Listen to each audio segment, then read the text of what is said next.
Hey guys, Robert here. So you've probably heard about the popular Battle Royale game known as Fortnite, and you also probably know about the immense success the video game received after it was released in 2017. But rather than telling you about how popular this game was, I'm going to talk about the platforms Fortnite was released on.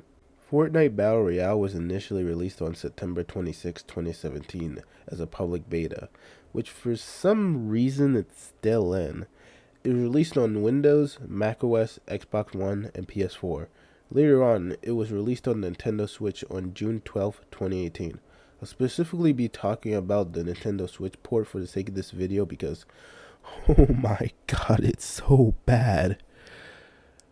So anyways, let's talk about Nintendo Switch port. Ah yes, the Nintendo Switch. What can't this little device do? Well, playing regular games, that's for sure.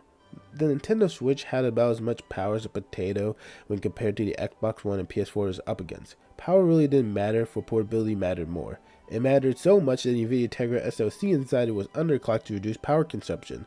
As you can tell, many developers didn't want to downscale their games to run on Nintendo Switch. So most third-party developers just didn't release their games on Nintendo Switch, and the third-party games that did release on the Switch weren't without their drawbacks. The first issue with Fortnite on the Nintendo Switch is the graphics. Keep in mind, this is coming from a PC player for Ryzen 5 1600, 16 gigs of RAM, and an RX 6500 XT, so sorry if I criticize this port harshly. The graphics on the Switch aren't necessarily bad, but they're not as great as the other consoles, or the PC. While the graphics are better than the phone version, they're not as good as other versions. Several details are missing on textures, and overall it feels unpolished. This is especially apparent if you play in handheld mode like I do. Overall, not really a big factor in why this port sucks, but it plays a role. The other issue on the other hand, oh boy, let's talk about it. The biggest problem I have with Fortnite on the Switch is the frame rate. This is coming from someone who plays at a glorious 60 FPS. It would be fine if I played at 30 FPS if the frame rate was consistent on the Switch.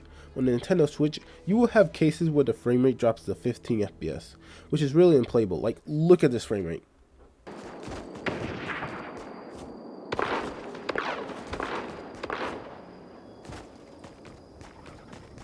This really sucks in a competitive game like Fortnite where you need that competitive edge. Overall, this is a major factor of why Fortnite on the Switch is a bad port.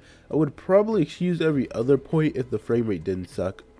Another issue I have is with the controls. This might just be a problem with using controllers in a shooting game.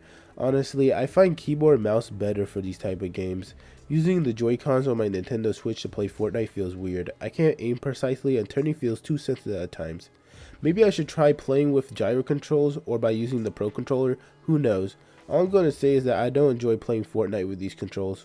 And those are my biggest reasons on why this is a terrible port of Fortnite. If you disagree with me, you can tell me in the comments below. But I think I'll stick to Fortnite on the PC.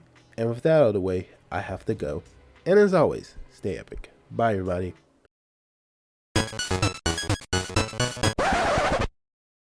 Hey guys, this is Editing Robert. So for the past 3 years, I haven't really changed my outro card, and while I'm not going to do a major change to it, I am going to change the Google Plus and Gab.ai logos with the social media I actually use.